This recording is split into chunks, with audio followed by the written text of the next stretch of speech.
ચાલો તો નેક્સ્ટ ટોપિકથી આપણે આગળ વધીએ. અત્યાર સુધીમાં તમે મેન્ડેલિયન આનુવંશિકતાના નિયમોની ચર્ચામાં એક સંકરણ અને દ્વિસંકરણ બે પ્રકારના પ્રયોગો વિશેની ચર્ચા અને એને આધારિત જે નિયમો આપણે તાયરવા છે, બરાબર છે, એની ચર્ચા કરી છે. આ ઉપરાંત પ્રભાવિતતાની સંકલ્પનાની આપણે એક પોઈન્ટ ઓફ વ્યૂની વાત કરેલી હતી ભૂતકાળમાં, બરાબર છે. તો અત્યાર સુધીમાં આપણે મેન્ડલે જે પણ આનુવંશિકતાને સંબંધિત કામ કરેલું છે, પ્રયોગો કરેલા છે અને એનું તારણ જે કાઢેલું છે, આ તારણને આધારે આનુવંશિકતા કઈ રીતે જળવાતી હોય છે, લક્ષણોનું વહન એક પેઢીમાંથી બીજી પેઢીમાં કઈ રીતે થાય છે, બરાબર છે, એ સમજ્યા છીએ. જેના અમુક નિયમો પણ આપણે સમજ્યા છે. હવે પછીનો જે ટોપિક છે એ મેન્ડલના નિયમોના અપવાદો, એવું મેં હેડિંગ અહીંયા રાખેલું છે. મીન્સ મેન્ડલના નિયમો ખોટા છે એવું નથી, બરાબર છે, પણ મેન્ડલના નિયમો ઉપરાંત અમુક સજીવોની અંદર એવા પ્રકારની અભિવ્યક્તિની જટિલતા જોવા મળે, વધારે જટિલ લક્ષણો, તો એમાં એના નિયમો જળવી જ શકાય 100%, 100% એવું જરૂરી નથી. એના નિયમોને એક સ્ટેપ ઉપરથી જઈ અને નિયમો ઉપરાંતની અભિવ્યક્તિઓ પણ જોવા મળતી હોય છે. એવું ઘણી વખત જોવા મળે છે, ઘણી વખત, દર વખતે નહીં. તો સૌથી પહેલા તો આપણે જે આપણા મગજમાં ગોઠવવાની વાત એ છે કે લગભગ દરેક પ્રકારના સજીવોમાં મેન્ડલની જે લાક્ષણિકતાના નિયમો છે આનુવંશિકતાના, બરાબર છે, મેન્ડલના આનુવંશિકતાના નિયમો સમાન રીતે લાગુ પડે છે. મેં અહીંયા એક શબ્દ વાપર્યો છે, લગભગ દરેક. એનો અર્થ એ છે કે આમાં અમુક વાયડા પણ હશે સજીવો કે જે આ નિયમો ફોલો નહીં કરતા હોય. એમ આપણે નથી કહેતા કે માણસ જેવો થાય ને, તો હોય તો માણસ જ, પણ છતાંય આપણે એને કહીએ કે માણસ જેવો થાય. એમ તો માણસ હોય છતાં પણ માણસના લક્ષણો કદાચ ઘણીવાર ન પણ હોય. એમ તો દરેક સજીવમાં આનુવંશિકતાના આ જ પ્રકારના નિયમો લાગુ પડે જ છે, પણ છતાં અમુક વખતે, હવે જ્યાં લાગુ નથી પડતા ત્યાંની વાત કરું, જે સજીવોમાં લક્ષણોની અભિવ્યક્તિ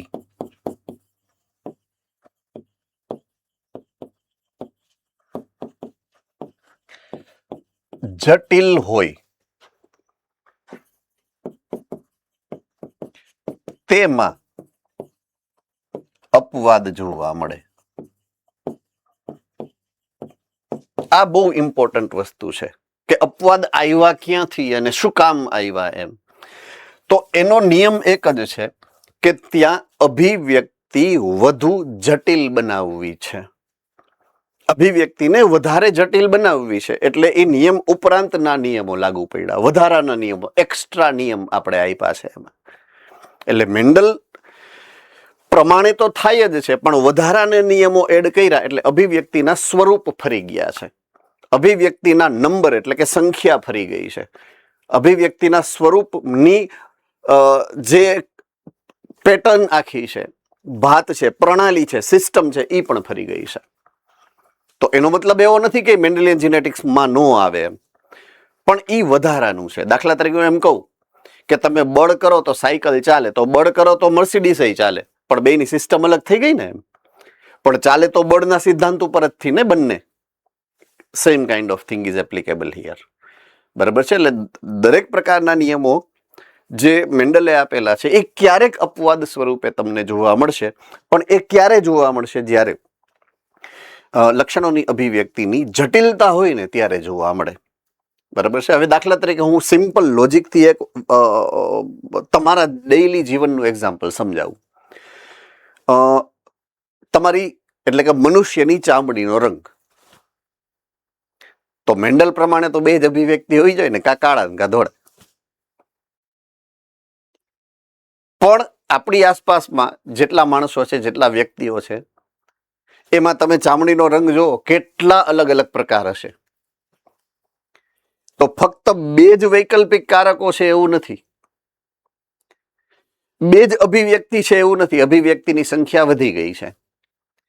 સેમ વસ્તુ લાગુ પડે આંખના કલરમાં, રાઈટ?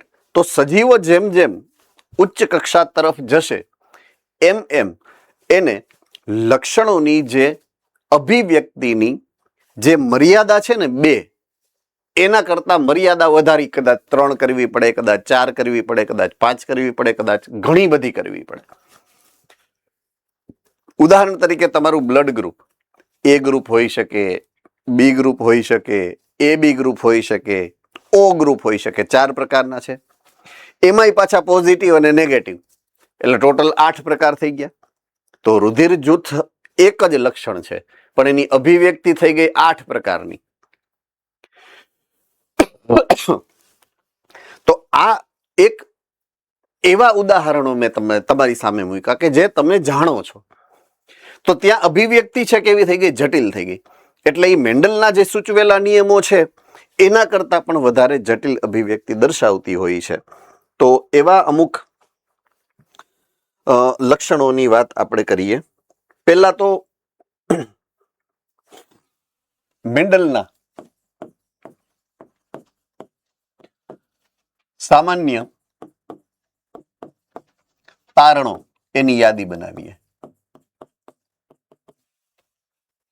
સામાન્ય તારણો, બરાબર છે. તો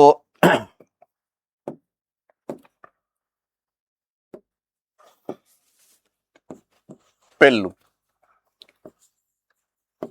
એક જનીન, બરાબર છે, એક લક્ષણ માટે જવાબદાર છે એક જનીન, બરાબર છે.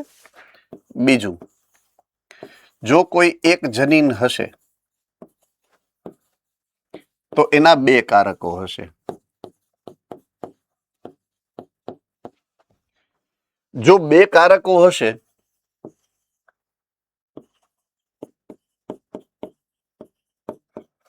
તો એક જ પ્રભાવી હશે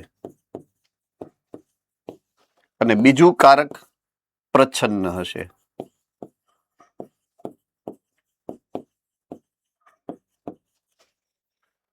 બરાબર છે.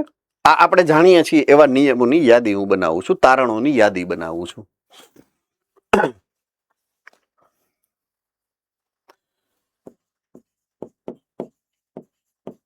એક શબ્દ આપણે જ્યારે સમજાતા ત્યારે વચ્ચે ઉમેરાણો હતો, આવ્યો હતો, એટલે એને હું કૌંસમાં લખી નાખું છું. કારકો ક્યારેય મિશ્ર અભિવ્યક્તિ દર્શાવતા નથી.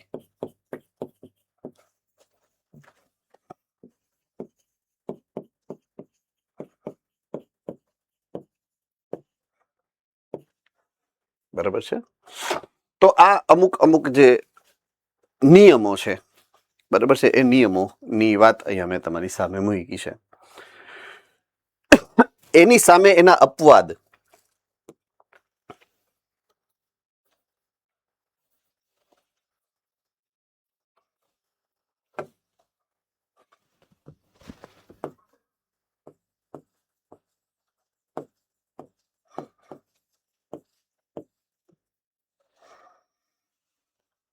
તો એક લક્ષણ અને એક જનીન એવું હંમેશા નથી હોતું, બરાબર છે.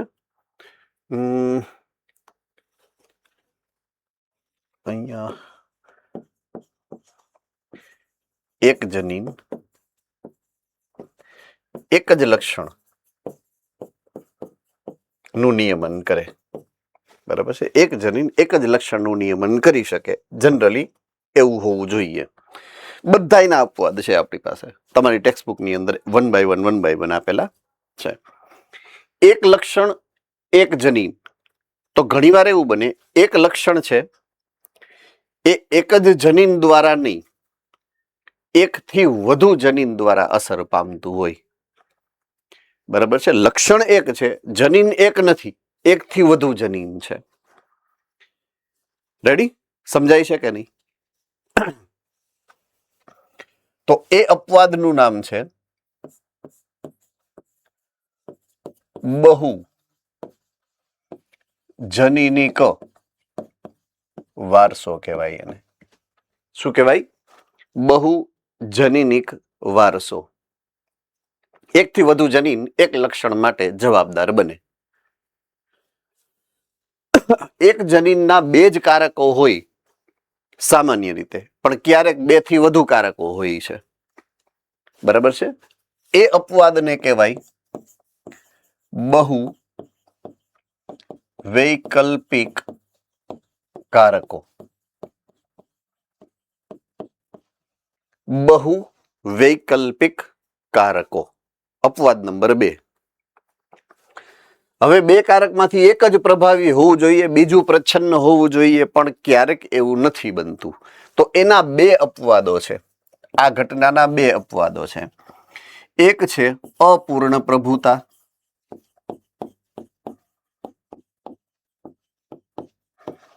અને એક છે સહપ્રભાવિતતા.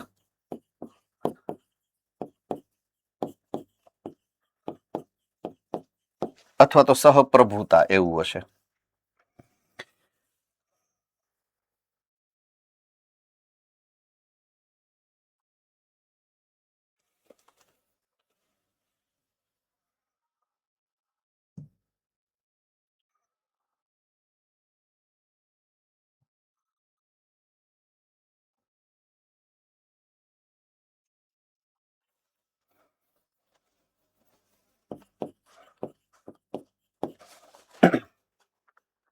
તો આના 2 એવા અપવાદ છે. એક જ જનીન એક જ લક્ષણ ઉપર અસર કરે એવું અમુક વખતે નથી હોતું. એક જનીન એકથી વધારે લક્ષણ ઉપર અસર કરતું હોય તો એનો અપવાદ છે ને એ છે પ્લિયોટ્રોપી.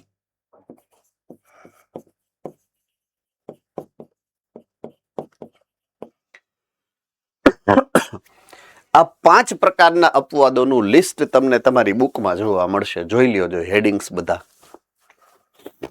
એક પછી એક 5 હેડિંગ તમારે તમારી બુકમાં ચેક કરવાના છે.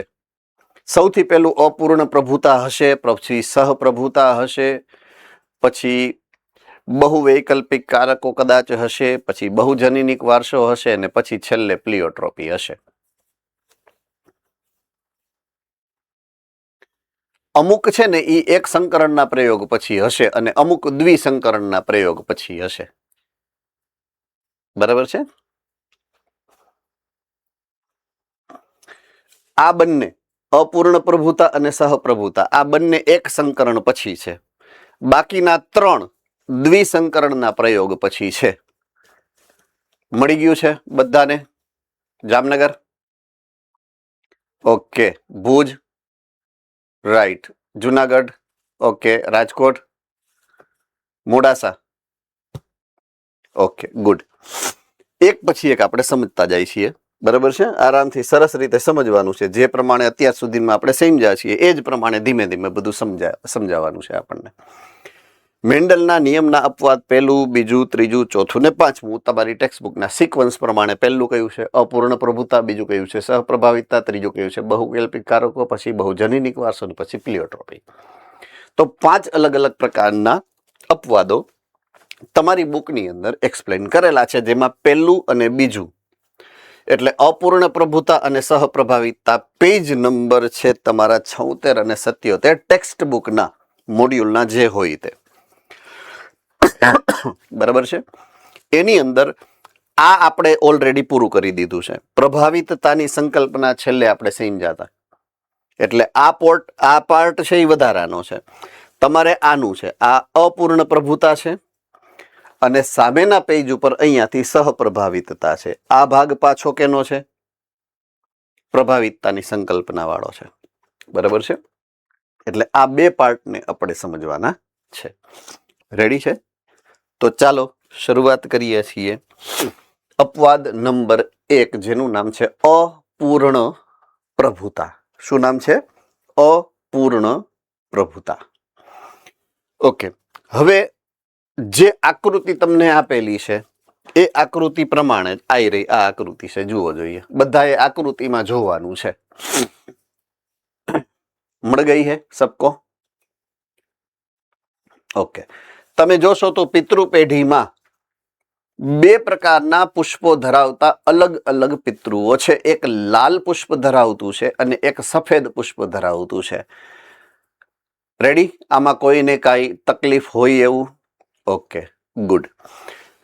હવે એના જન્યુઓ બન્યા છે. લાલ માટે કેપિટલ આર એવા બે જીનોટાઈપ છે અને સફેદ માટે સ્મોલ આર એવો એનો જીનોટાઈપ રાખ્યો છે આપણે. તો જ્યાં લાલ પુષ્પ છે એના જન્યુમાં કેપિટલ આર ગયું છે અને જ્યાં સફેદ પુષ્પ છે ત્યાં સ્મોલ આર ગયું છે. આમાં કોઈને કાંઈ વાંધો છે? રેડી? હોય તો એમાં હું કાંઈ કરી નહીં શકું, કારણ કે એમ જ છે.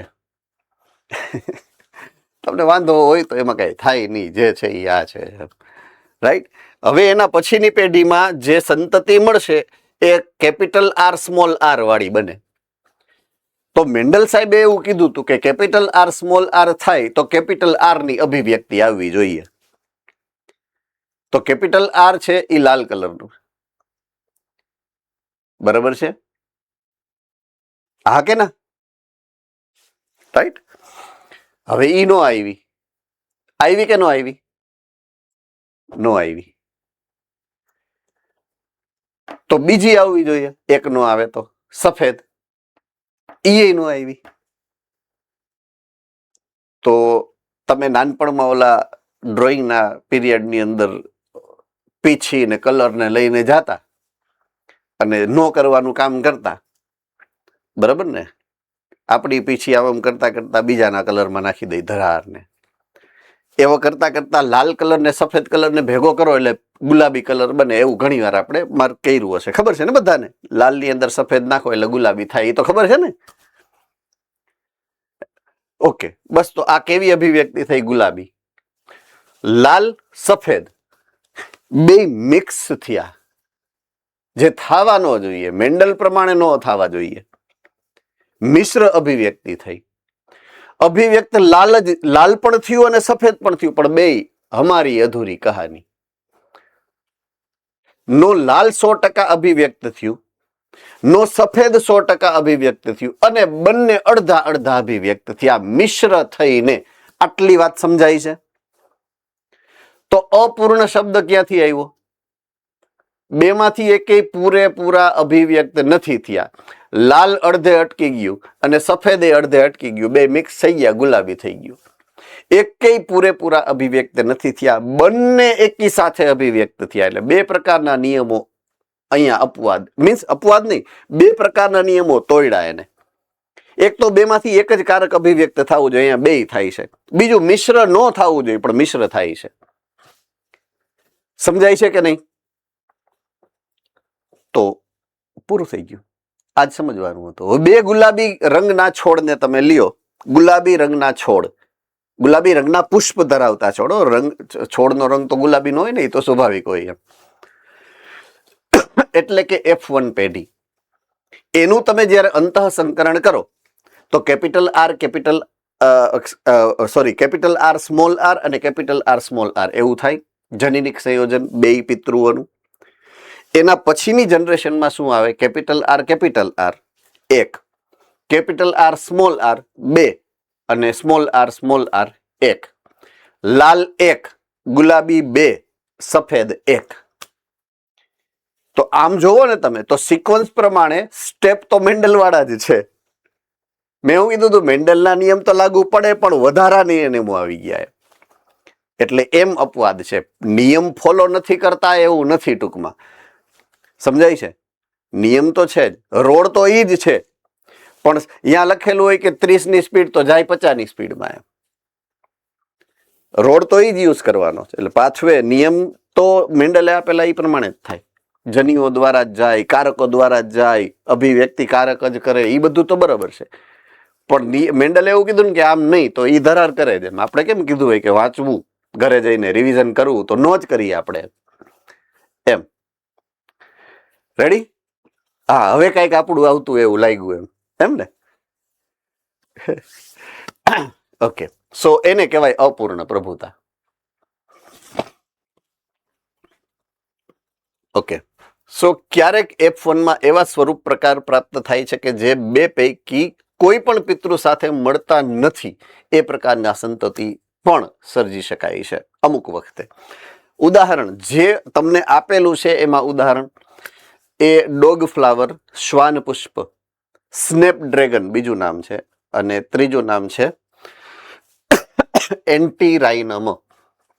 બરાબર છે? ઈ એક, આ એક થયું, આ એક. પછી બીજું મિરાબિલિસ જલાપા, 4 o'clock પ્લાન્ટ. આ બે ઉદાહરણમાં આવા અપૂર્ણ પ્રભુતા તમે નોંધી શકો છો, એ જોઈ શકો છો ટૂંકમાં. બરાબર છે? તો અહીંયા શુદ્ધ સંવર્ધિત લાલ પુષ્પ કેપિટલ આર કેપિટલ, શુદ્ધ સંવર્ધિત સફેદ પુષ્પ સ્મોલ આર વચ્ચે સંકરણ કરાયું, F1 પેઢીમાં ગુલાબી સંતતિ પ્રાપ્ત થઈ તમને બધી જ 100%. અને એ ગુલાબી સંતતિમાં જ્યારે સ્વફલન કરાવવામાં આવ્યું તો અહીંયા લાલ 1, ગુલાબી 2 અને સફેદ 1, એ રીતે તમે સ્વરૂપ પ્રકાર મેળવી શક્યા છો. બરાબર છે? તો સ્વરૂપ પ્રકારનું પ્રમાણ અહીંયા જો હવે નીટના સંદર્ભે શોર્ટ માહિતીઓ, અપૂર્ણ પ્રભુતાના F2 જનરેશન એનો ફિનોટાઇપ નો રેશિયો 3:1 નો હોય. સામાન્ય રેશિયો 3:1 નો છે. ખબર છે? યાદ છે? રાઈટ? અહીંયા હોય 1:2:1. તો તમને પ્રશ્ન એવો પૂછે કે કોઈ એક જાતિમાં F2 પેઢીના સ્વરૂપ પ્રકારનું પ્રમાણ 1:2:1 છે. સ્વરૂપ પ્રકારનું પ્રમાણ એટલે 1:2:1 આવ્યું ને એટલે તમારા મગજમાં શું ચમત્કાર થાય ખબર છે? જીનોટાઇપ છે. એ જીનોટાઇપ છે એટલે તમારું મગજ સીધું જીનોટાઇપ ઉપર જાય એમ, અને ABCD માંથી ખોટો જવાબ ગોતે. એટલે બહુ કેરફુલી પ્રશ્નને વાંચવો પડે તમારે, કારણ કે 1:2:1 શું છે? સામાન્ય નિરૂપણનો જીનોટાઇપ છે. પણ આમાં ફિનોટાઇપનો રેશિયો પણ 1:2:1 નો જ મળે. એટલે આ ખાસ કન્ફ્યુઝિંગ ક્વેશ્ચન છે, એટલા માટે મેં તમને સમજાવ્યું છે કે આ તમારે આમ સ્ટાર કરી અને જોવાનું છે આ પોઈન્ટ. બરાબર છે? જનીન પ્રમાણ તો એવું જ છે 1:2:1. તો અહીંયા જનીન પ્રમાણ અને સ્વરૂપ પ્રકારનું પ્રમાણ બે એક સરખું છે 1:2:1. સ્વરૂપ પ્રકારનું પ્રમાણ, જનીન પ્રકારનું પ્રમાણ બે એક સરખું છે. મેં કીધું 1:2:1 આનું પણ છે, 1:2:1 આનું પણ છે. એટલે આ એક ખાસ નોંધનીય બાબત થઈ ગઈ ડિફરન્સની આપણા માટે. તો આ ઉદાહરણમાં આર કારક કેપિટલ પ્રભાવી અને સ્મોલ આર કારક એટલે પ્રચ્છન્ન કારક ઉપર સંપૂર્ણપણે પ્રભાવી થઈ શકતું નથી, એટલે એનું નામ આપ્યું છે અપૂર્ણ પ્રભુતા. વટાણાના છોડમાં પણ આવી અપૂર્ણ પ્રભુતાની અસર જોવા મળે છે. વટાણાના છોડમાં પણ. આમાં મેં લખ્યું છે, તમારી બુકમાં કદાચ હોય ન હોય. વટાણાના છોડમાં પણ જોવા મળે છે. બરાબર છે? એ હું તમને છેલ્લે કહીશ કે ક્યાં જોવા મળે છે. રાઈટ?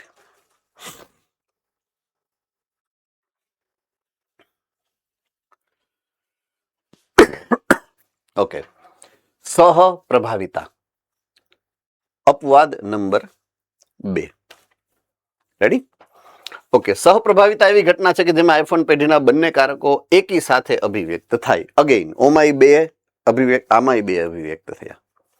બરાબર છે? પણ બેમાંથી એકેય પૂરેપૂરા અભિવ્યક્ત ઓમાં નહોતા થયા. આમાં 2 પૂરેપૂરા અભિવ્યક્ત થાય. બરાબર છે? પણ મિશ્ર ન થાય. મિશ્ર નહીં થાય. રાઈટ. હવે સામાન્ય ઉદાહરણથી સમજાવવા માંગુ, સામાન્ય ઉદાહરણ દ્વારા. બરાબર છે. જે દાખલા તરીકે તમારા એરિયામાં, તમારા ઘરની આસપાસ ઘણી બધી ગાય તમને જોવા મળશે.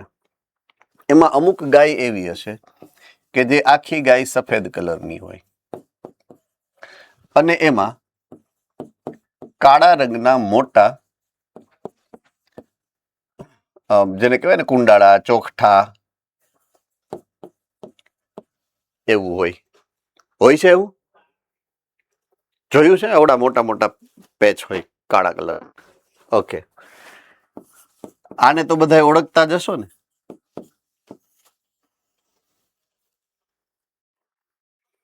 હે ને?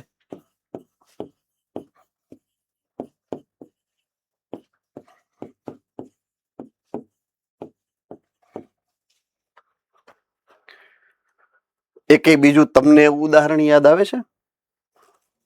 આપો જોઈએ એવું એક ઉદાહરણ કે જેમાં બે કલર જોવા મળતા હોય પ્રાણીઓના શરીર ઉપર. જુનાગઢ.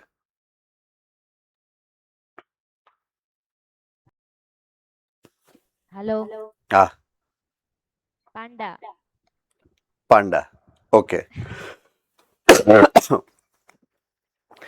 તમારા શરીર ઉપર એવા પટ્ટા પટ્ટા છે? નહીં, હે ને? ઘણા ચેક કરવા માંડે, જોજે છે કે નહીં. હેલો હા, ક્યાં હાલો? બોલો બોલો સાહેબ. ઉદાહરણમાં ચિત્તો. હા, આવી શકે. વાઘ, ચિત્તો, દીપડો, મીંદડી. હે ને? મીંદડી હોય, ઘણી બધી મીંદડી પટાપટા વાળી કે ચાઠા ચાઠા વાળી હોય છે. ઘણા આવી શકે. આપણે આ બેયના ઉદાહરણથી સમજીએ તો, જે ભાગમાં સફેદ રંગનો પટ્ટો હોય અહીંયા 100% સફેદ છે. જે ભાગમાં કાળા કલરનો હોય અહીંયા 100% કાળો છે. એટલે અમુક ભાગમાં કાળો, અમુક ભાગમાં સફેદ, અમુક ભાગમાં કાળો, અમુક ભાગમાં સફેદ, અમુક ભાગમાં કાળો, અમુક ભાગમાં બે રંગ ઉત્પન્ન થયા. જ્યાં ઉત્પન્ન જે થાય એ 100% થાય, ગ્રે નો થાય. કાળો તો 100% કાળો, સફેદ તો 100% સફેદ. બે અભિવ્યક્ત થયા. એક ભાગમાં એક કારક, બીજા ભાગમાં બીજો કારક, ત્રીજા ભાગમાં ત્રીજો કારક. ત્રીજો કારક નો હોય, મારી સામું જોવો, બે જ કારક હોય. બરાબર. તો 1 2 1 2 1 2 1 2, કાળો ધોળો, કાળો ધોળો, કાળો ધોળો, બે જ કારક છે.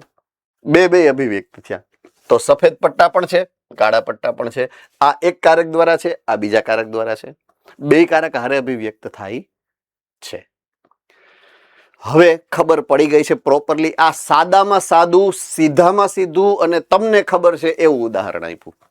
હવે ટેક્સ્ટ બુક પ્રમાણે જોવું પડશે ને આપણે તો. બરાબર છે. હવે હું ટેક્સ્ટ બુક પ્રમાણે જાઉં છું. રાઈટ. તો રુધિર જૂથની અંદર મનુષ્યમાં ABO રુધિર જૂથનું જે નિર્ધારણ છે, બરાબર છે, એમાં પણ ખાસ કરીને આખે આખું ABO રુધિર જૂથને આ નિયમ લાગુ પડતો નથી. પ્લીઝ તમારા મગજમાંથી જે સંકલ્પના છે ABO રુધિર જૂથની, એમાંથી ફક્ત AB રુધિર જૂથ, એના માટે જ આ નિયમ લાગુ પડે. ખાલી AB રુધિર જૂથ માટે જ સહપ્રભાવિતતા લાગુ પડશે. આ ખાસ નોંધ તમારા મગજમાં ગોઠવીને રાખવી પડે તમારે. રેડી? ઓકે. હવે આખે આખું ABO રુધિર જૂથ મારે તમને સમજાવવું પડે અને એ હું સમજાવીશ. બરાબર છે? ઓકે.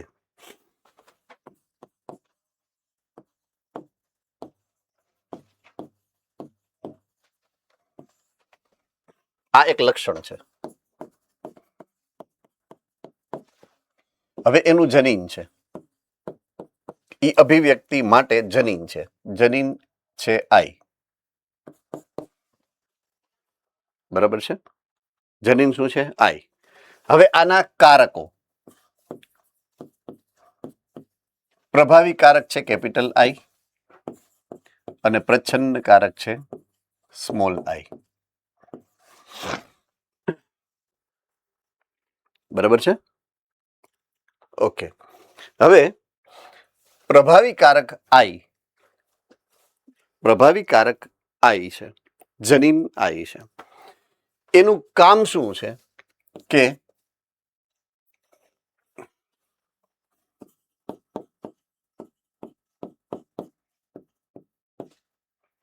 એક વિશેષ પ્રોટીન જે એન્ટીજન તરીકે વર્તે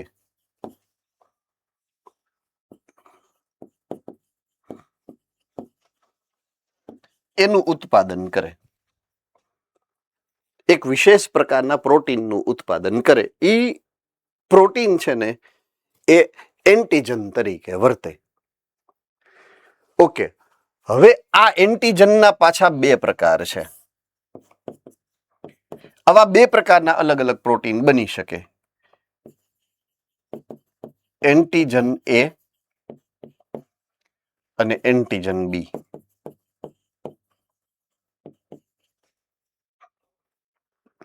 એન્ટીજન એ ઉત્પન્ન કરે એવું જે કારક છે એ કારક છે કેપિટલ આઈ એ, અને એન્ટીજન બી ઉત્પન્ન કરે એ કારક છે કેપિટલ આઈ બી.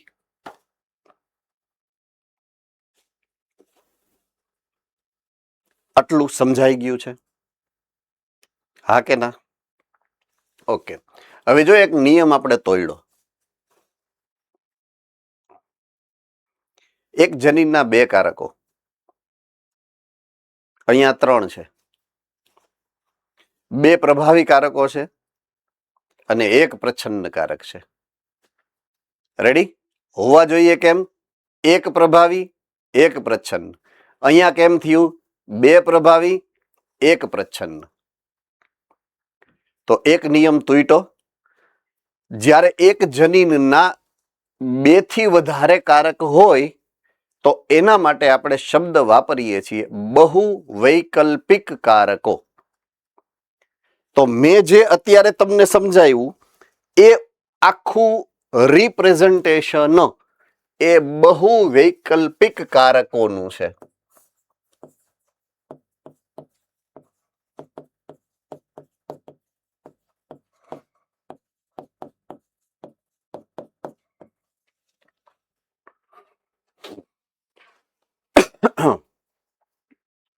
રેડી? ઓકે. હવે આપણી પાસે પ્રભાવી કારક 2 પ્રકારના છે. આઈ એ, બીજું આઈ બી, અને આપણી પાસે પ્રચ્છન્ન કારક છે એ છે એક જ, સ્મોલ આઈ. બધાયનું ધ્યાન અહીંયા હોવું જોઈએ. હવે હું જ્યારે કોઈ વ્યક્તિની વાત કરીશ, એ તમે હોય કે હું હોઉં, મેન્ડલના નિયમનું અપવાદનો મતલબ એવો નથી કે મેન્ડલના નિયમોને ઠેકીને વયું ગયું. મેન્ડલના નિયમ પ્લસ વધારાના નિયમ એવું છે અપવાદમાં. હવે મેન્ડલના નિયમ એવું કહે છે કે કોઈ પણ સજીવમાં 2 જ કારક હોય, કારણ કે 2 જ પ્રકારના જન્યુઓ ભેગા થયા છે. 3 જન્યુઓ ભેગા ન થાય. તો તમારા કે મારા શરીરમાં તો કારકોની સંખ્યા 2 જ હશે, 2 થી વધારે નથી. સમજાય છે કે નહીં? તો વ્યક્તિની અંદર હંમેશા કારકો 2 જ હોઈ શકે, 2 થી વધારે ન હોઈ શકે. સમજાય છે? Yes or no? રેડી? તો હવે આપણે આ 3 કારકોનો ઉપયોગ કરી અને કેટલી જોડી બની શકે એની વાત કરીએ. તો એક બાજુ હું લખીશ કારકો એટલે કે જનીન પ્રકાર, બીજી બાજુ રુધિર જૂથ,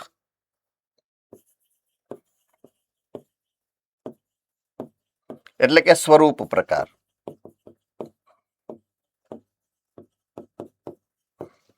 બરાબર છે. તો પહેલું આપણે શરૂઆત કરી કેપિટલ આઈ એ થી. આઈ એ એના જેવો જ બીજો છે જોડીમાં આઈ એ. બરાબર છે. તો જ્યારે આઈ એ ની હાજરી છે તો એની અંદર એન્ટીજન એ ઉત્પન્ન થાય. ઉત્પન્ન શું થાય? એન્ટીજન એ, એટલે રુધિર જૂથનું નામ પડ્યું એ. તો રુધિર જૂથ એ શું કામ કીધું આપણે? કારણ કે એન્ટીજન એ એના રુધિરમાં છે. રુધિરમાં હોય ક્યાં? આરબીસી એની સપાટી ઉપર ચોંટેલા હોય. ક્યાં હોય? આરબીસી જે રક્તકોષ છે એના ઉપર ચોંટેલા હોય. આ એન્ટીજન એ એની ઉપર ચોંટેલા હોય. ઓકે. Case number 2. કેપિટલ આઈ એ આઈ બી સાથે જોડી બનાવે. બરાબર છે. આઈ બી સાથે જોડી બનાવે તો એ રુધિર જૂથ છે એ બી રુધિર જૂથ. તો આનો મતલબ તમે શું કાઢી શકો? કોણ કહેશે તમારામાંથી?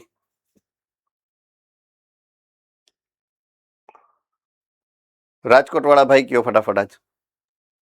એક પછી એક બધાનો વારો આવશે. એક પ્રશ્નનો જવાબ જુનાગઢ માંથી મળી ગયો છે ઓલરેડી. હવે અત્યારે રાજકોટ વાળા, પછી એક બધા સેન્ટર નો લઈશું ના. બરાબર?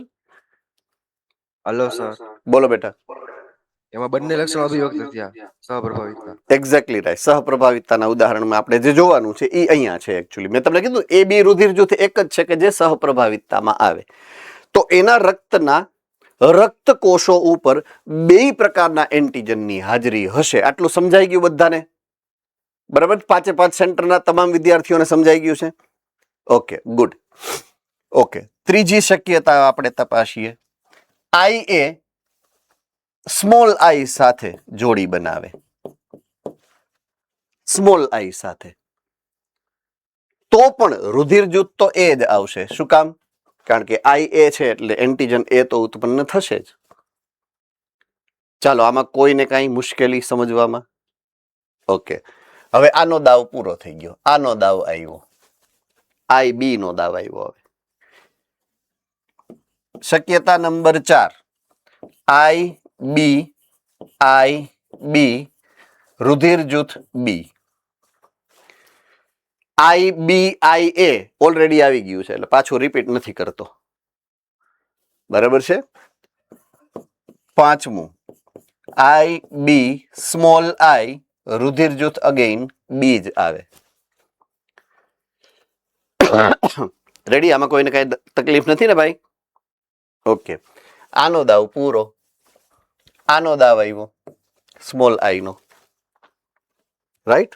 6થું, સ્મોલ આઈ પોતાની જ સાથે પોતાના જેવા જ કારકમાં જોડી બનાવે તો એની પાસે નથી કેપિટલ આઈ એ, નથી કેપિટલ આઈ બી. બેમાંથી એક નથી તો એન્ટીજન બનાવી શકે?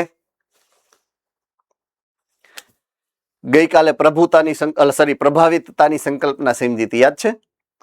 કે જનીન જો ફેરફાર થાય, થોડોક ફેરફાર થાય તો પ્રોટીન બની શકે, વાંધો ન આવે. મધ્યમ ફેરફાર થાય તો પ્રોટીન બને, કામ ન કરે. વધુ ફેરફાર થાય તો પ્રોટીન જ ન બને. તો એ પ્રચ્છન્નકારક થઈ ગયું. પ્રોટીન ન બને એટલે સ્મોલ આઈ થઈ ગયું. પ્રચ્છન્ન લક્ષણ. પ્રોટીન બનશે જ નહીં, એન્ટીજન બને જ નહીં. સો કાંઈ એન્ટીજન ન બને એમાં. No antigen at all. Zero antigen. Zero ને બ્રિટિશ લોકો, બ્રિટિશ ઇંગ્લિશમાં ઓ કહેવાય, એટલે એને ઓ રુધિર જૂથ નામ આપ્યું. બરાબર છે? આપણે કહીએ ને કે 98980, બ્રિટિશ ઇંગ્લિશમાં 98980 નો કે 98980 એવું કહે. બરાબર છે? શું કામ ખબર છે? કારણ કે ઝીરોની શોધ ભારતમાં થઈ હતી અને એ એનાથી સહન ન થાય. વૈજ્ઞાનિકો તો આપણા જોવા જોઈએ, સામેવાળાના દેશના વૈજ્ઞાનિકો હોવા જ ન જોઈએ એમ. એટલે એ લોકો ઝીરો બોલે જ નહીં એમ. ઝીરોનો ત્યાગ કરી દીધો, ઓ બોલે એ લોકો. આ તો જનરલ નોલેજની વાત છે, આપણે બહિષ્કાર નથી કરવાનો. તોય આપણે પાછા હરખે ઇંગ્લિશ બોલીએ એમ. આપણે હરખે ઇંગ્લિશ બોલીને આપણું શૂન્ય બોલવાય રાજી નથી એમ. આપણે તો ઓ બોલવો જ પડે છે ને, જો એ બી એ બી બધું આપણે બોલીએ જ છીએ ને. ધેટ્સ ધ ડિફરન્સ હે ને. તાકાત શેની છે? પૈસાની. કમાવાનું શું છે તમારે બધાએ? પૈસા. કારણ કે એ પૈસા વાળું કન્ટ્રી છે. આપણું ગરીબ કન્ટ્રી હતું, અત્યારે નથી. કોઈ ગરીબ નથી આપણા કન્ટ્રીમાં. ખાલી માન્યતા છે કે આપણું કન્ટ્રી ગરીબ છે. આપણા ઘરની બહાર આપણે નીકળીએ ને, ઝૂંપડપટ્ટીમાં તમે જાઓ ને, ઝૂંપડપટ્ટીમાં તો મસ્ત મજાનું LED ટીવી હશે એ ઝૂંપડીમાં. જોજો તમે, માર્ક કરજો ને. ઈ બહાર જે નીકળશે એની પાસે સ્માર્ટફોન તો હશે જ. શાક માર્કેટમાં શાક વેચવા વાળી બાઈ હશે ને તો એની પાસે સ્માર્ટફોન છે અને છે જ. ભારતમાં કોઈ હવે ગરીબ રહ્યું નથી, ચિંતા ન કરવી. બરાબર છે? ભારતમાં કોઈ ગરીબ નથી અત્યારે. એનીવે, આપણો ચર્ચા ઇકોનોમિક્સ નથી, આપણી ચર્ચા બાયોલોજી છે. તો આપણે બાયોલોજી ઉપર પાછા આવીએ. તો આટલા રુધિર જૂથ છે. જીનોટાઈપ, ફિનોટાઈપ. 6 પ્રકારના ફિનોટાઈપ બને. 6 પ્રકારના ફિનોટાઈપ બને અને 6 પ્રકારના અહીંયા જીનોટાઈપ તમારા બન્યા છે. તો આમાં કોઈને કઈ મુશ્કેલી ખરી? Yes or no? પક્કા? All right. સો સ્વરૂપ પ્રકાર ફિનોટાઈપ 6 પ્રકારના નથી, 4 જ છે. એ બી, એ બી અને ઓ. 4 પ્રકારના સ્વરૂપ પ્રકાર, 6 પ્રકારના જનીન પ્રકાર. આ યાદ રાખવાનું, MCQ નો પ્રશ્ન છે. જનીન પ્રકાર આના 6 છે અને સ્વરૂપ પ્રકાર આના 4 છે. રુધિર જૂથના સ્વરૂપ પ્રકાર 4 છે, રુધિર જૂથના જનીન પ્રકાર 6 છે. આ ચાર્ટ તમારી બુકની અંદર આપેલો છે. રેડી? ઓકે.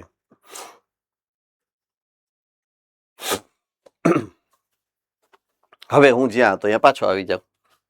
ABO રુધિર જૂથનું નિયંત્રણ આઈ જનીન કરે છે. મેં તમને સમજાવ્યું. રક્તકણના કોષરસ સ્તરની સપાટી ઉપર બહાર ઉપસી ગયેલા એક શર્કરા અને પ્રોટીનનો પોલિમર છે. પ્રોટીન તો હોય જ, પ્રોટીન પ્લસ ટૂંકમાં ગ્લાયકોપ્રોટીન છે. આવી રહ્યું, આવું દેખાય છે, જો આવી રહ્યું. બરાબર છે? ગ્લાયકોપ્રોટીનનો પોલિમર છે. એટલે શર્કરાનો પોલિમર છે એનો મતલબ એ નથી કે શર્કરા સિવાય બીજો પ્રોટીન તો હોય. એન્ટીજન હોય એટલે એ પ્રોટીન જ હોય. આ ફરજિયાત છે. લખેલું છે કે નથી?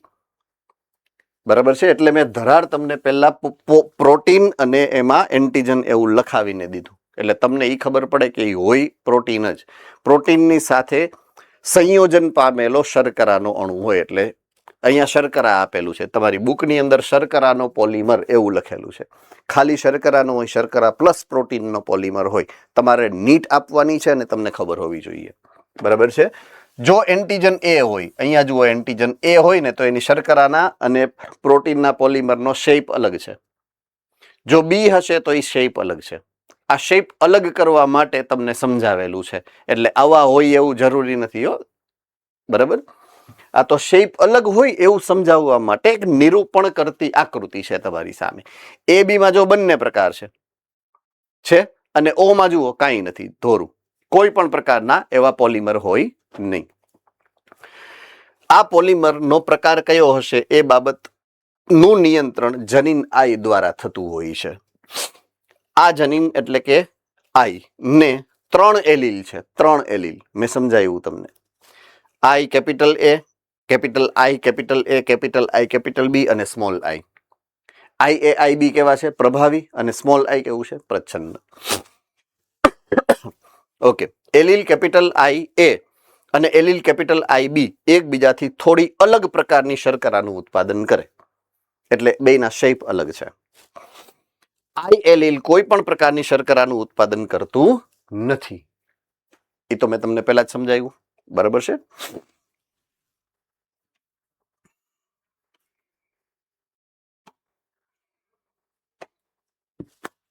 આ ચાર્ટ આપણે સમજી લીધો છે. રુધિર જૂથ 4 પ્રકારના, જનીન પ્રકાર 6 પ્રકારના. 1, 2, 3, 4, 5, 6.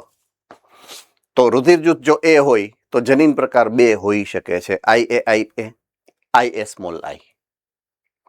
જો રુધિર જૂથ બી હોય તો જનીન પ્રકાર 2 હોઈ શકે. આઈ બી ઓર આઈ બી સ્મોલ આઈ. રુધિર જૂથ એ બી હોય તો ફરજિયાત જીનોટાઈપ એક જ હોય, IAIB. અને જો રુધિર જૂથ O છે તો સ્મોલ આઈ એવું એનું જનીન પ્રકાર થાય. આના ઉપરથી દાખલા આવે છે MCQમાં. બરાબર છે? નીટમાં ઘણી વખત આવી ગયેલા છે, મેની ટાઈમ્સ. ઓકે, એક બાળક નું રુધિર જૂથ A છે, માતાનું રુધિર જૂથ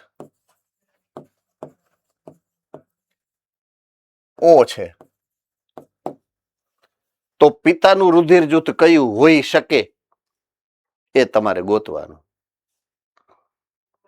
આવા પ્રશ્નો આવી શકે. બરાબર છે?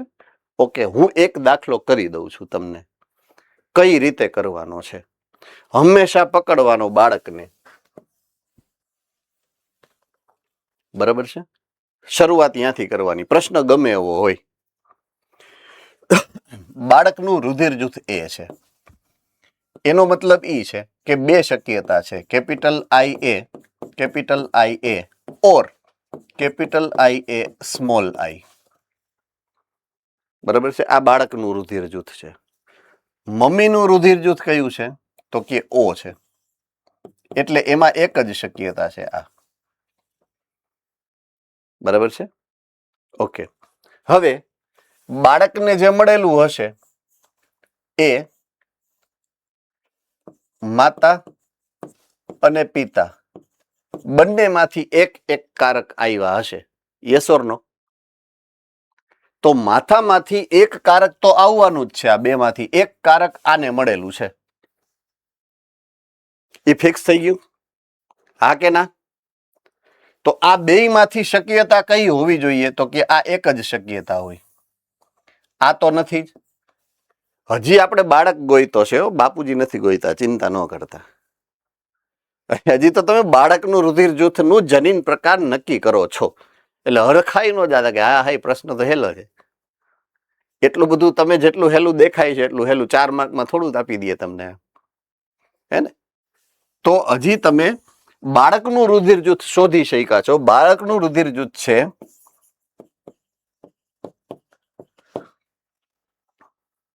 જનીન પ્રકાર.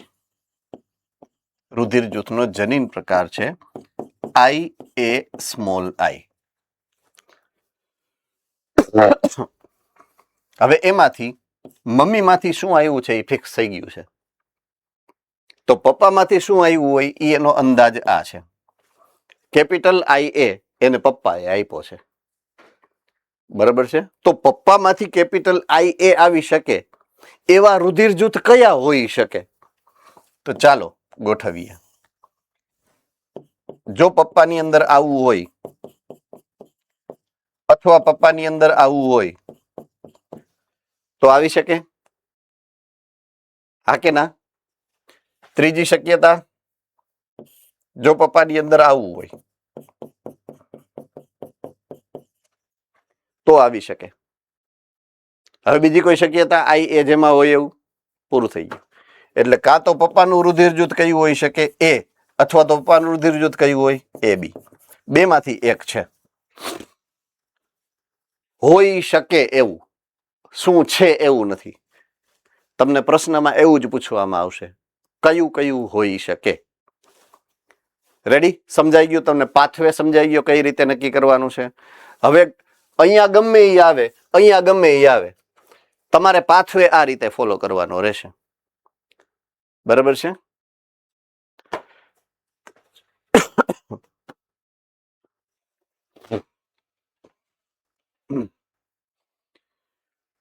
ઓકે, અગેન આ તમારી બુકની અંદર આપેલો ચાર્ટ છે જે મેં તમને અહીંયા રજૂ કર્યું. તમારી બુકની અંદર તમને આ મળી જશે. તો પ્રથમ કારકમાંથી એક આ આવેલું છે, બીજી કારકમાંથી આવ્યું હોય તો જન્યુ પ્રકાર આ થાય અને રુધિર જૂથ આ થાય. બરાબર છે? તો સંતતિની અંદર ફક્ત બે જ પ્રકારના કારકો છે. વસ્તીની અંદર 3 કારકો છે. પોઈન્ટ સમજવાનો. કારકની સંખ્યા વ્યક્તિગત રીતે 2 જ છે, પણ વસ્તીની અંદર 3 છે. જે IAIB અને સ્મોલ I છે એ વસ્તીમાં છે 3 કારકો. વ્યક્તિમાં તો બે જ કારક છે. બરાબર છે? આટલું સમજાય છે હું જે કહેવા માંગુ છું એ? Okay, good.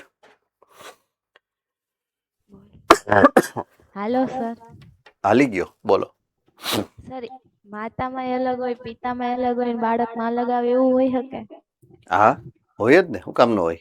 માતા દાખલા તરીકે એ ગ્રુપ છે, એ રુધિર જૂથ વિષમયુગ્મી, એટલે કે કેપિટલ આઈ એ સ્મોલ આઈ. પિતા બી ગ્રુપ છે, વિષમયુગ્મી, કેપિટલ આઈ બી. સમજાવું કહું, આમ તમને પાછું આમ કરશો કે આ શું કહે છે. જો માતા છે એનું એ રુધિર જૂથ છે, પિતાનું બી રુધિર જૂથ છે, માતાનું એમાં કેપિટલ આઈ એ સ્મોલ આઈ છે, આમાં કેપિટલ આઈ બી સ્મોલ આઈ છે. તો બાળકની અંદર અહીંયાથી આ આવે, અહીંયાથી આ આવે, તો બાળકની અંદર પહેલી શક્યતા એ બી રુધિર જૂથની થાય. સમજાય છે? એટલે પહેલી શક્યતા એ બી રુધિર જૂથની થઈ ગઈ. હવે જો આ આવે અને આ આવે બે, તો ઓ રુધિર જૂથ થાય.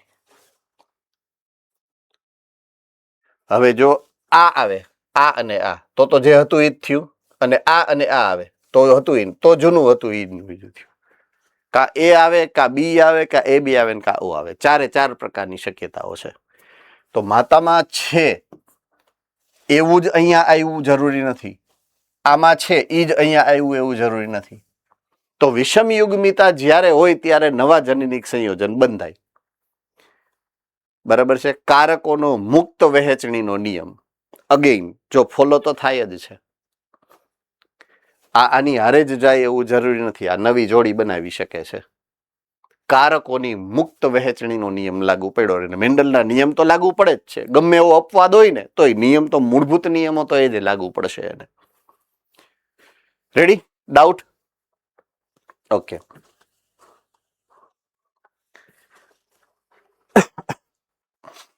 બાપુજી ગોતવા, બાપુજીના જનીન પ્રકાર ગોતવાની વાત હતી, એવું મેં અહીંયા ઉદાહરણો તમારી સામે મૂક્યા છે, એક બે સમજાવવાનો પ્રયત્ન કર્યો છે. બરાબર છે? મધરના ફાધરના આ છે, મધરના આ છે, તો શક્યતા કઈ કઈ હોઈ શકે. તો ઓફસ્પ્રિંગ આર એ ગ્રુપ, તો એ ગ્રુપ હોય, બી ગ્રુપ હોય, એ બી ગ્રુપ હોય, ઓ ગ્રુપ હોય. ચાર પ્રકારની સંતતિ ઉત્પન્ન થઈ શકે. તમારું જ ઉદાહરણ જે હમણાં સમજાયું એ, પપ્પાને આઈ એ અને સ્મોલ આઈ છે, મધરની આઈ બી અને સ્મોલ આઈ, તો ચાર પ્રકારના રુધિર જૂથ બની શકે. બરાબર છે? ઓકે. જો ફાધરનું આઈ એ આઈ બી એટલે કે એ બી ગ્રુપ છે, મધરનું ઓ છે, તો સંતતિનું કયું હોઈ શકે? એ હોઈ શકે, બી હોઈ શકે. એટલે આડાવડું પણ પૂછી શકાય કે માતાનું આ છે, પિતાનું આ છે, સંતતિનું કયું હોઈ શકે? પિતાનું આ છે, સંતતિનું આ છે, માતાનું શું હોઈ શકે? પ્રશ્ન ગમે એ રીતના પૂછી શકાય. રેડી? ડાઉટ? ડાઉટ? ઓકે.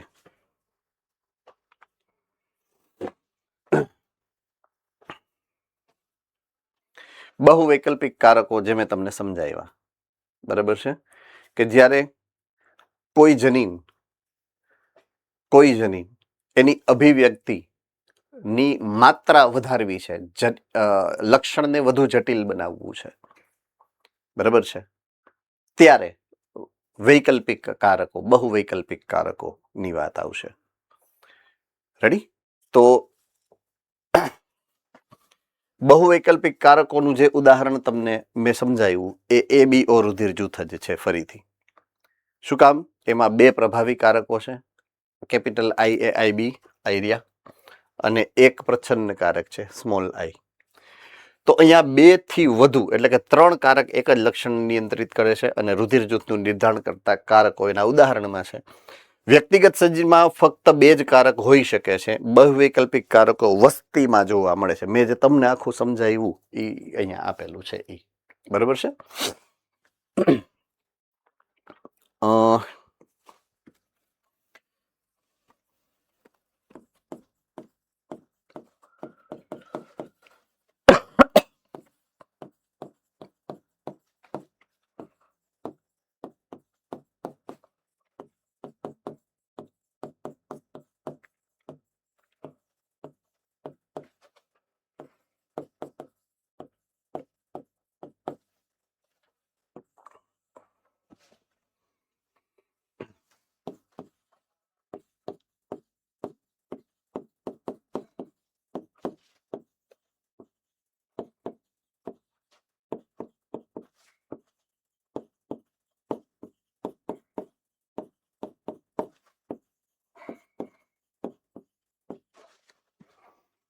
જ્યારે કોઈ પણ લક્ષણ કોઈ પણ સજીવની અંદર બન્યું હોય સૌથી પહેલી વાર, ત્યારે એના કારકો હંમેશા બંને પ્રભાવી જ હોય.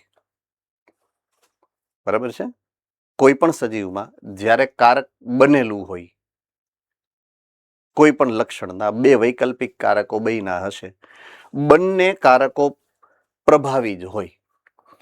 પછી એ એક પેઢીમાંથી બીજી પેઢીમાં વહન પામવાની શરૂઆત કરે.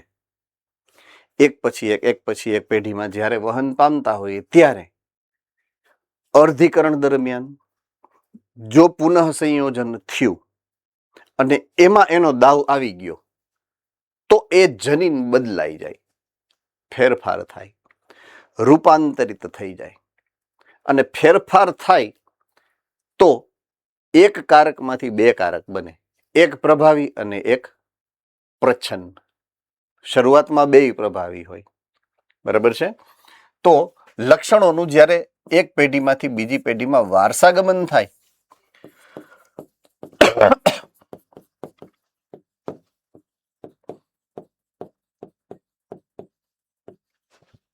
તો એ દરમિયાન કારકોમાં ફેરફાર થાય.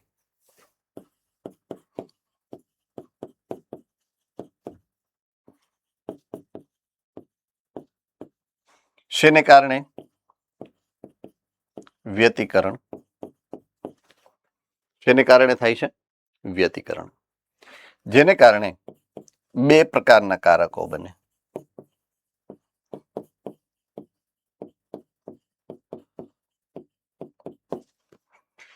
એક છે પ્રભાવી,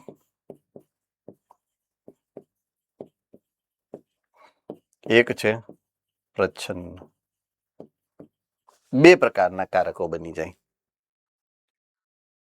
હવે ઉત્તરોત્તર પેઢી જેમ જેમ આગળ વધતી જાય તો પેઢીની અંદર કોઈ પણ જાતિ છે એની સંખ્યા વધે કે ઘટે? જેમ જેમ સમય જાય વધે. જેમ જેમ વધે એમ લક્ષણોની જે અભિવ્યક્ત કરવાની સંખ્યા છે એને વધારવાની જરૂરિયાત પડે એની.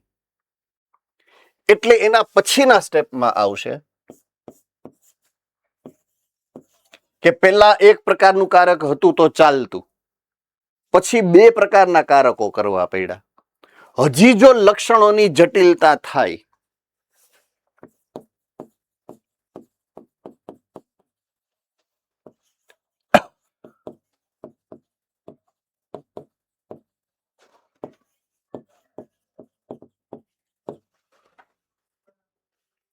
ત્યારે બે થી વધુ પ્રકારના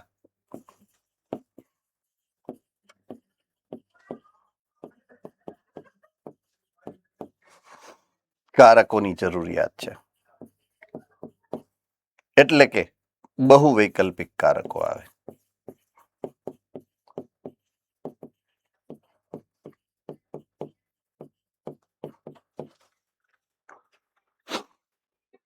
આ તમામ પ્રકારના ફેરફારો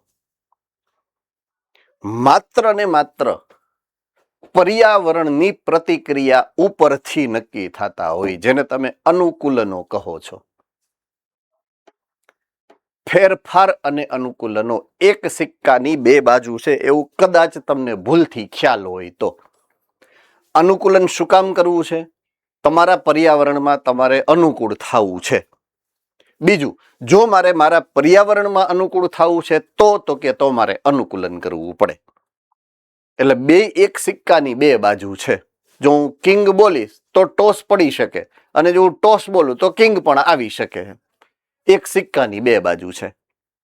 આટલું સમજાય છે? તો અહીંયા ચર્ચાના કેન્દ્રમાં લક્ષણો છે. લક્ષણોની અભિવ્યક્તિ પેલા એક પ્રકારની હતી તો ચાલતી હતી. વસ્તી વૈધી બે પ્રકારની થાય. વસ્તી વૈધી બે થી વધારે પ્રકારની છે. ક્યારેક એવું બને કે એટલા જટિલ પ્રકારના સંયોજનો બને, એટલા જટિલ પ્રકારના સજીવો બને કે જે પર્યાવરણની એક નહીં એકથી વધારે પ્રકારની પ્રતિક્રિયાઓ આપતા હોય. બરાબર છે? અનેક જગ્યાએ રહેતા હોય, અનેક પર્યાવરણથી એ લોકો પોતાની જાતને સુરક્ષિત રાખવાનો પ્રયત્ન કરતા હોય. તો લક્ષણો અતિ જટિલ બને, જટિલ નહીં.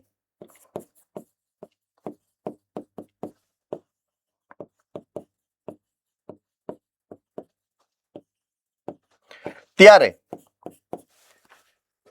આ એક જ જનીનના બે કારકો કે બે થી વધારે કારકોની, બરાબર છે, અહીંયા સુધી કેવું હતું કે એક લક્ષણ એક જનીન, એક જનીન બે અથવા વધુ કારકો. પહેલા બે કારકો હતા, પહેલા એક કારક હતું, પછી બે કારક થયા, પછી વધુ કારક થયા. પણ હવે આની મર્યાદા પૂરી થઈ ગઈ.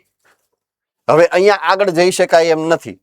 તો આ નિયમમાં ફેરફાર કરવો પડે. આ નિયમમાં એક લક્ષણ એક જનીન, એક લક્ષણ એક થી વધુ જનીન. ક્યાં ફેરફાર કરવો પડે? એક લક્ષણ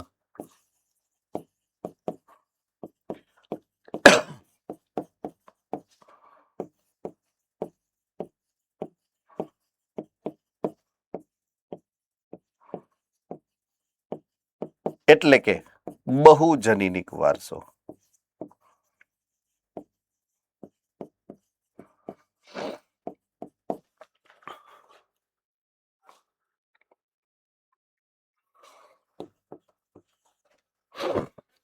લક્ષણોની અભિવ્યક્તિ દરમિયાન ક્યારેક એવું બને કે વિકૃતિ થઈ જાય. શું થઈ જાય? વિકૃતિ.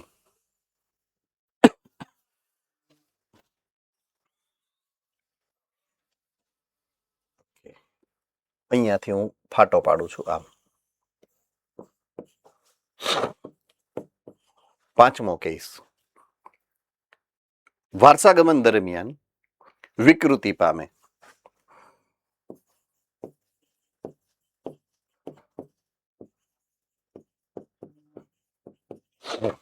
જો જનીનમાં વિકૃતિ આવે તો એ જનીન એક જ લક્ષણ નહીં, બીજા લક્ષણને હળી કરવા જાય, જે એનું કામ નથી એકચ્યુઅલમાં, પણ તોય એવું કરે.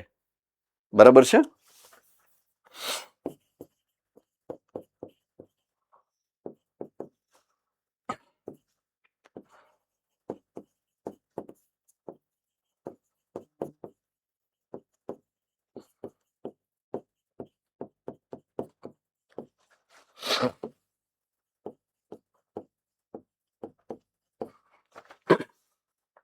આ ઉદાહરણને કહેવાય પ્લિયોટ્રોપી.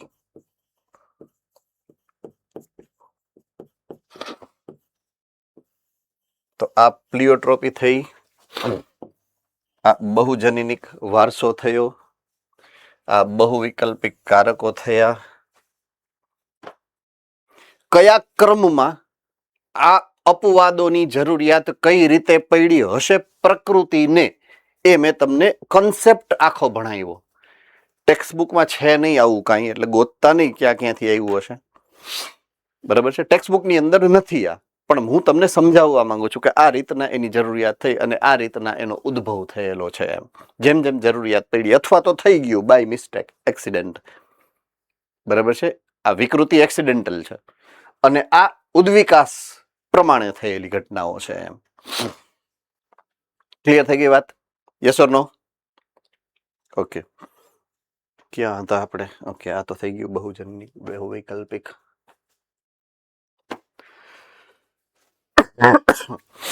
બહુ જનીનિક વારસો. ત્વચાનો રંગ, ઊંચાઈ, ત્વચાનો રંગ, ઊંચાઈ, અભિવ્યક્તિ અસંખ્ય છે. બરાબર છે? તો એવા લક્ષણો કે જેમાં 3 કે વધુ જનીન, બરાબર છે, 3 કે વધુ જનીન, આમ તો 2 કે વધુ જનીન આવવું જોઈએ. બહુજનીનિકમાં 2 કે વધુ જનીન, તો એને બહુજનીનિક વારસો કહેવાય. ઉદાહરણ, મનુષ્યની અંદર ત્વચાનો રંગ અને ઊંચાઈ, આ બે ઉદાહરણો તમારી બુક પ્રમાણે આપેલા છે, જેમાં ત્વચાનો જે રંગ છે એના માટેના 3 જનીનો છે, એ, બી અને સી. આવા 3 જનીનો છે જે ઉદાહરણમાં આપેલા છે. બરાબર છે? ઓકે, જે બુકમાં આપેલું છે એ લખું છું. આપણે ધારીએ કે 3 જનીનો એ, બી અને સી ત્વચાના રંગને નિયંત્રિત કરે છે. આમાંના પ્રભાવી સ્વરૂપો કેપિટલ એ, કેપિટલ બી અને કેપિટલ સી ત્વચાના ઘેરા રંગ માટે જવાબદાર છે, કાળા રંગ માટે. શું કામ ખબર છે? એ જનીન હોય, બી જનીન હોય કે સી જનીન હોય, ત્રણેય મેલેનિન ઉત્પન્ન કરે. મેલેનિનને કારણે તમારા શરીરનો રંગ ઘાટો બને, ડાર્ક, કાળો બને. રેડી? પ્રચ્છન્ન સ્વરૂપ એબીસી એ મેલેનિન ઉત્પન્ન ન કરી શકે. બરાબર? ઉત્પન્ન જ ન થાય. હવે મારી પાસે ટોટલ મારા શરીરમાં કે તમારા શરીરમાં 1, 2, 3, 4, 5, 6 બેયમાંથી 3 જનીન આવે. માતૃપેઢીમાંથી 3 જનીન આવે, એબીસી. પિતૃપેઢીમાંથી 3 જનીન આવે, એબીસી. હવે જો ત્રણેય પ્રભાવી આવ્યા, બેયમાંથી પ્રભાવી એ, બી, બી, સી, સી, તો 6 જનીન. અહીંયા એક શક્યતા બહુ મોટી છે, યાદ રાખવાની તમારે. બહુજનીનિક વારસામાં જેટલા જનીનો હશે ને એ બધા એકી સાથે કામ કરશે.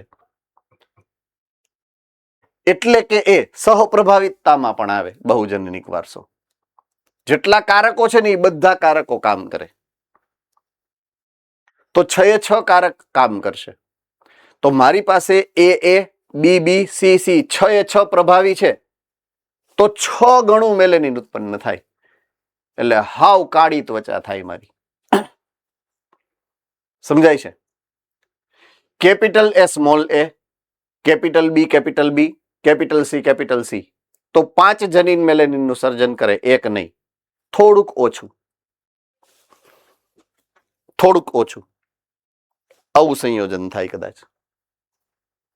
Capital A, small A, capital B, small B, capital C, total 4 જનીન મેલેનિનનું સર્જન કરે. કદાચ આ પ્રકારની ત્વચા થાય. Capital A, small A, capital B, small B, capital C, small C, 3 જનીન પ્રભાવી, 3 જનીન પ્રચ્છન્ન, ઇન્ટરમીડિયેટ. આ હવે 2 પ્રભાવી, 2 જ પ્રભાવી અને 4 પ્રચ્છન્ન, 5 પ્રચ્છન્ન, 1 જ પ્રભાવી, 6 પ્રચ્છન્ન, small A, small B, small C, એટલે આ થઈ ગયું. હાવ ધોરું, ટૂંકમાં કાંઈ હોય જ નહીં. નો મેલેનિન એટ ઓલ. આમાં ખાલી મેલેનિન, બીજું કાંઈ નહીં. આમાં કાંઈ મેલેનિન નામની વસ્તુ નહીં. એશિયા, ભારત આમાં આવે.